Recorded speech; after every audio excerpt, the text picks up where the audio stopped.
Story of Ishmael and Hagar and Abraham and Sarai. Now Sarai, Abram's wife, bore him no children. She had an Egyptian slave whose name was Hagar, and Sarai said to Abram, "You see that the Lord has prevented me from bearing children. Go in to my slave. It may be that I shall obtain children by her." And Abram listened to the voice of Sarai. So after Abram had lived 10 years in the land of Canaan, Sarai, Abram's wife, took Hagar, the Egyptian, her slave, and gave her to her husband, Abram, as a wife. And he went into Hagar, and she conceived. And when she saw that she had conceived, she looked with contempt on her mistress. And then Sarai said to Abram, "May the wrong done to me be on you. I gave you, my slave, to your embrace, and when she saw that she had conceived, she looked on me with contempt. May the Lord judge between you and me." But Abram said to Sarai, "Your slave is in your power. Do to her as you please." Then Sarai dealt harshly with her, and she ran away from her. And the angel of the Lord found her by a spring of water in the wilderness, the spring on the way to Shur. And he said, "Hagar, slave of Sarai, where have you come from, and where are you going?" And she said, "I am running away from my mistress, Sarai." And the angel of the Lord said to her, "Return to your mistress and submit to her." And the angel of the Lord also said to her, "I will so greatly multiply your offspring that they cannot be counted for multitude."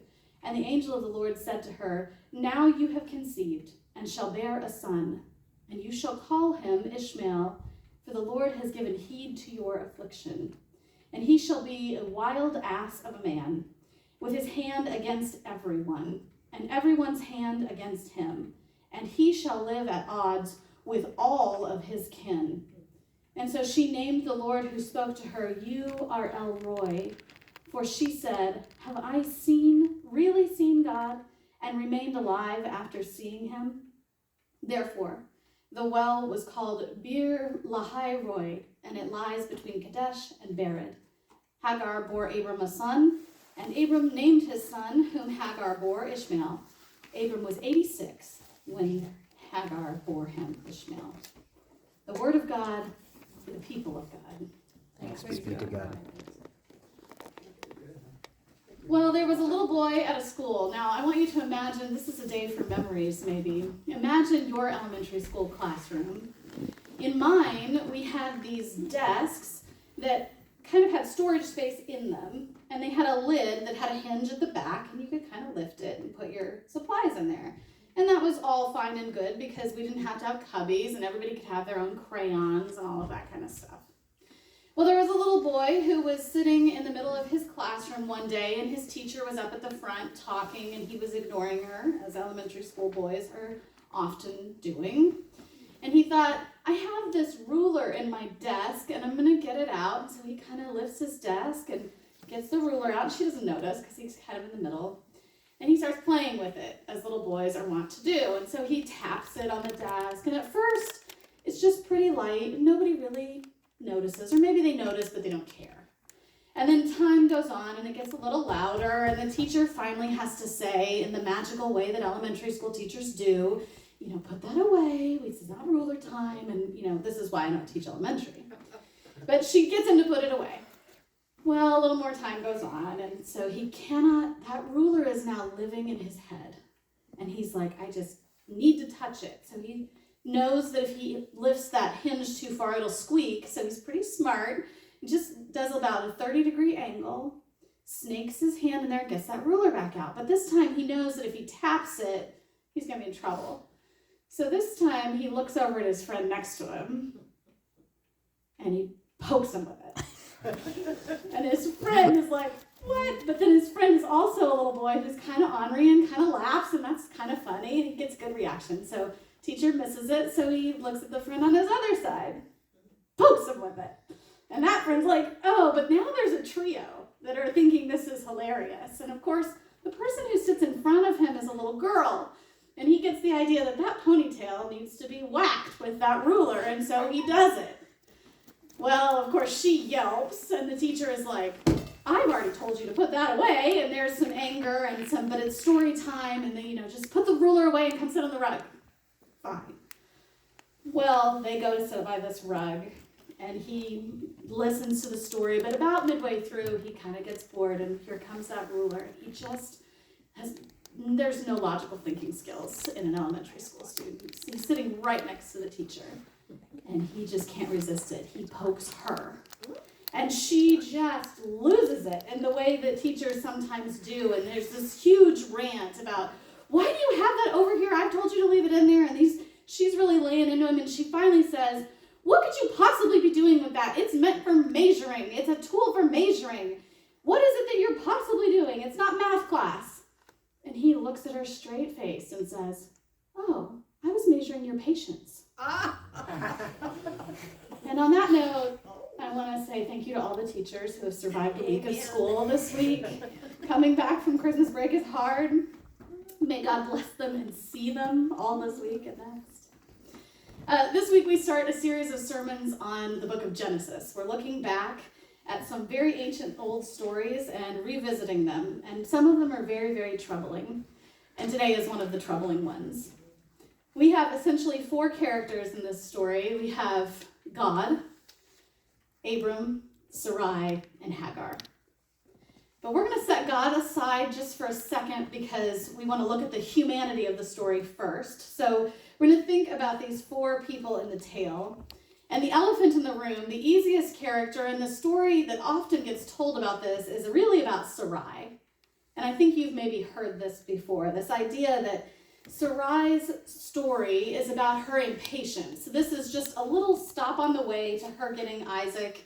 And this is a point in which we will often draw the conclusion we should be more patient than she was. She's trying to outwit the timeline, right? You could take it that way. If anyone is to blame for this story, it is definitely her.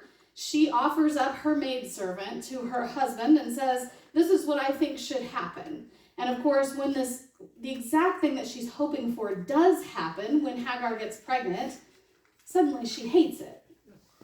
And she thinks, that was a bad idea. And we could talk for a long time, and people have, about how foolish that scheme was to begin with, and how stupid it was to not think of the consequences. This is a problem. And all of that is true. But I draw your attention to the fact that she probably abuses her slave, either physically or verbally, and probably both. She probably yelled at her. She probably made her work harder. It could have meant that she beat her. We don't know. Biblical scholars don't like to look at this too hard because it makes us uncomfortable. We have Sarai, who we know is going to become Sarah, the mother, the matriarch of the faith. And we don't want to spend a lot of time thinking about her doing bad things. But the Bible is clear. It does say she was upset about it. She went to Abraham and said, or Abram, and said, fix it. I want this solved. It could be about Sarai and her impatience. We're familiar with that. But let's think about Abram for a minute here too. Some Bible commentaries have actually labeled this chapter of Genesis, this 16, as a woman's tale in the middle of the patriarchal narrative. And what they're really implying is if you aren't a woman, you don't have to pay attention, which is funny because all the Bible stories are meant for everybody and there are lessons for all of us. Abram, in this version of thinking about this, is just the pawn of these women that he can't control. Now, I think this is ridiculous. Abram is an extremely powerful man. He's got a lot of property. He oversees a lot of people. He is capable of saying yes and meaning it and no and meaning it. He is not a person to mess with. In fact, he is a person who has spoken to God directly, as we saw last week. Abram is not a pushover. And he's not innocent in this story. For too long, interpreters have looked at it and said to themselves, this is all Sarai's fault. Hardly. Abram said yes. Clearly. He slept with Hagar because Sarai made him? I don't think so. He did, but the text is frustratingly silent. It doesn't give us a moment where we see that he argues with Sarah. And I would go a step further. I would say if he had argued with Sarah, the text would tell us that, but it doesn't, which means he went along with it. So he is not blameless. Now, one thing that biblical interpreters will try to do in this story is they'll try to offer up this idea of culture. They'll say, well, now, this was a different time and a different place. There is actually legal allowance for a woman who is the mistress of her household to offer her slave to produce a child for her via the slave, and that is something that was possible. And you could say, yes, that is true. Wives could do that. But again, Abram went along, and I don't think we should let him off the hook for it. He's part of the problem. Abram is being called by God himself to do a new thing, as we saw last week with the stars. We have that beautiful story of him talking to the Lord. But here, he doesn't. He just listens to his wife and goes along with it. Sure, he'll impregnate a slave because his wife told him to. I don't think so. We don't behave that way. In fact, we as adults, we know we tell our children not to do this very thing. If all of your friends were to jump off a cliff, would you jump too? We've been known to say things like that. No, of course not. This is a story today of adults behaving badly. And to pretend otherwise is to fail to understand what it is. Sarah fails, but so does Abram, and we should remember that if we're going to justify Sarah's behavior by saying she will need to learn to be patient, then we should also note that Abram is not patient either. He deserves just as much impatience as we ascribe to Sarah. So he too failed. So now, keeping that in mind, we know that these Genesis stories are full of humans who are very much humans with very big flaws.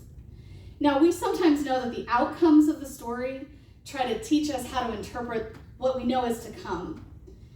But we have to keep in mind, they had an ugly idea, and they carried it out, and the consequences were big and ugly. And so now we come to our third character in the story, and we sometimes gloss over her. We have Hagar. Hagar is Sarai's maidservant, but you can change the word to slave, because anytime we see the word maidservant, what we really mean is slave.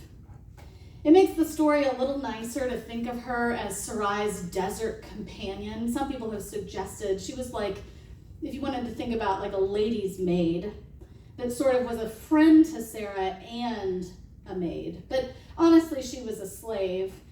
They probably did share life. They probably slept in the same tent. It's quite possible that they were always together, that they spent long days together. Some interpreters have even said that Hagar is actually Pharaoh's daughter. You'll remember that a few chapters earlier, Abram and Sarai go to Egypt, and Abram says to her, just pretend you're my sister, otherwise they'll kill me so they can marry you. So that's what they do. They go to Pharaoh and they lie. They say Sarai is Abram's sister, and Pharaoh says, she is a beautiful woman, I want her in my harem. And as soon as she enters the harem, there's disease and conflict, and everything goes wrong in Egypt. And when the Pharaoh finally figures out that Sarai is Abram's wife, not his sister, he kicks her out, and he's terrified, and so he sends part of Abram's wealth is grown in Egypt, because the Pharaoh is like, I will give you whatever you want, just go. And so some interpreters have said he gave Hagar to them to be their maidservant on their way out of the harem. Now that's not necessarily in the text, but some people have thought this is what happens. We don't know. We know that Hagar would get up and get food. We know that she cleaned up. We know that she did whatever work was necessary. Nomadic life would be very, very difficult. So it's well within the possibility that Sarai too worked. I don't envision Abram or Sarai as sitting around doing nothing. They were probably working hard, but that does not detract from the fact that they also had slaves that they were employing. So we need to read this story with this acknowledgement that slavery in all forms will have tragic consequences. And we certainly see it play out in this passage. At first, Hagar gets the audience's pity because really she's taken and given and and impregnated without her consent. And so she deserves some understanding from us as people of the modern age that can see this isn't okay. In fact, she has to bear a child that she probably didn't want, and she has to birth a child which will risk her health, especially in the era of not having doctors and medicine for an at-home birth. This is a scary proposition, and she has no choice. And it would be remiss of us to read the story without acknowledging her space in that. But just when we're ready to be really, really sympathetic, the text tells us she looked on her mistress with contempt. Well, yes, who wouldn't? So what I think it means is she had an attitude. Yes, obviously, yes. And that feels pretty justified. I think so.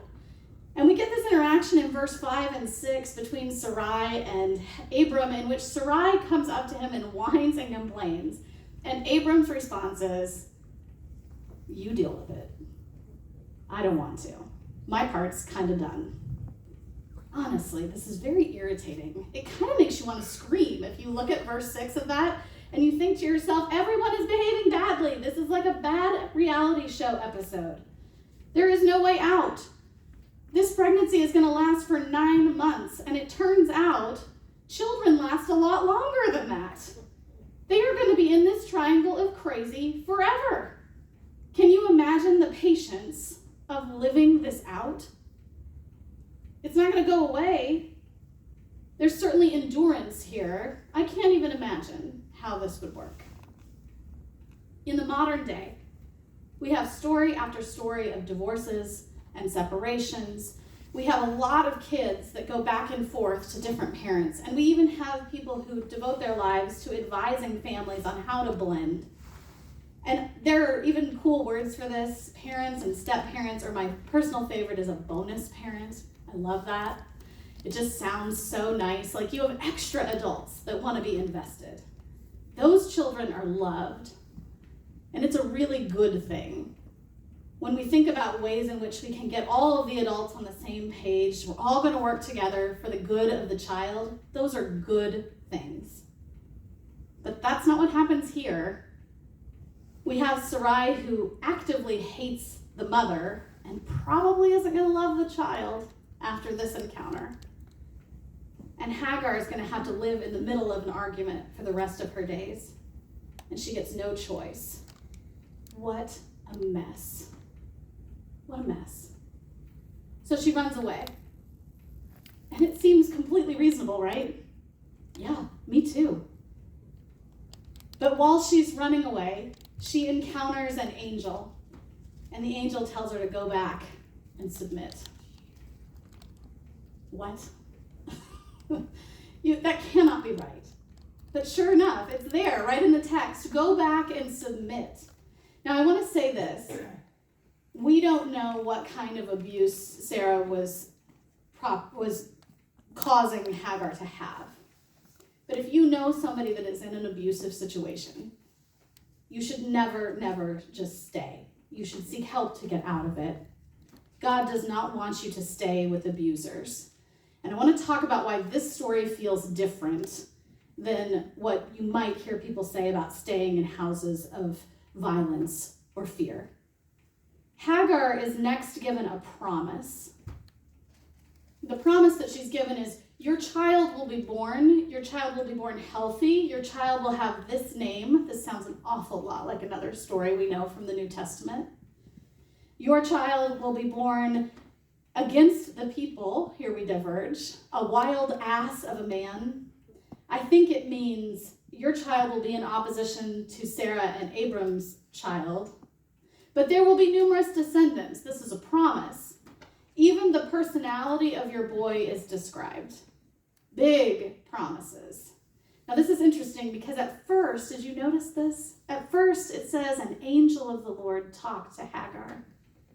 But then when Hagar speaks, she says, I talked to God and lived. Did you know that she is the first person in the scriptures to name God? This Egyptian slave girl is the very first to give God a name, and she names God El Roi, not Elroy. I know you guys were thinking that. She says that's his name because it means I have been seen by God, God who sees me. Now she has to go back. Why will it be okay? Why is this not God sending her back to an abusive relationship? I offer you this. Now, I could be wrong, but you can maybe take this as a way to read the story. Because God has seen her, because God has promised her things, we do not imagine that God is going to walk away from her when she returns. God will keep seeing her. In other words, I think there's a little bit of a promise there that because she's going to be obedient to going back to this space, God will help. She has to learn to be patient.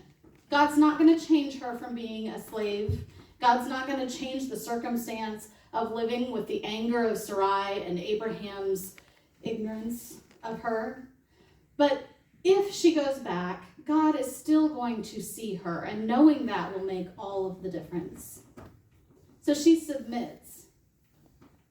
And this is a very uneasy story, because how hard is it for us to submit to people we just know are against us? And she's going to submit every day for a decade or more at least. That's a lot. Hagar is armed with this understanding of a future with a God who loves her and a child who has now been promised as many descendants as Abram's promise has been. This is incredible because God speaks to a woman and he speaks to a slave and he promises them the same thing that the patriarch of our entire religion is promised. Hagar is armed with this so that even while she chafes under the yoke of slavery, she can hold on to that promise, knowing that it will be fulfilled from her womb, knowing that Ishmael will live. When I went to class this week, my professor is pregnant. And if you have known anybody that's pregnant, or if you've been pregnant, you know that there's always worry. You always wonder, is the baby going to be okay, right? And we know that as adults, we pray and pray and pray for healthy babies. And you could see that there was some concern for her. But the truth is, Hagar has this amazing promise because she knows that baby will be healthy. That baby will be born and grow. What a relief, even in the midst of this life that she leads. What a moment. Now, I hope, in my best imaginings, and I am always trying to be optimistic, Sarai realizes what she's done, whether it's been verbal or physical, and she knocks it off. She realizes when Hagar runs away, I can't act that way anymore. I've got to find patience. And she works on it. Maybe, in my best imaginings, when the baby actually comes, she loves the baby, even if she still hates herself for suggesting the situation would happen. Maybe Ishmael is an adorable toddler, and they get joy out of him like you do with adorable, cute toddlers. We hope so. We might imagine that Abram learns to lead this really strange love triangle family thing that's happened, and that maybe he actually puts some interest into it instead of just saying, your problem. We hope so. Mostly, we might imagine that all of the grown-ups in the story grow some patience. Patience with themselves, but also patience with each other. That they learn to have patience in their situation, and that they learn that God's timeline runs differently than their own, and that they have to have patience with it. And so too might we, because we might be in some crazy circumstances. The headlines would certainly tell us that we are. They might be circumstances we did ourselves, and we regret them, or they might be circumstances somebody else's crazy brought to us. But we would do well to find some patience in them. To remember, just like Hagar taught us, that God sees us even when we think we're in the middle of the wilderness. God sees our difficulty and gives us the strength to get through it. God knows what we are going through, and we are not forgotten or abandoned. So may we continue in 2026 confident in the fact that we are seen by God. Not that all of our problems will be solved. They won't be. But there are consequences for our actions, but that God sees those too, witnesses our pain, and equips us with just the things we need for the journey in front of us. May it always be so. Amen.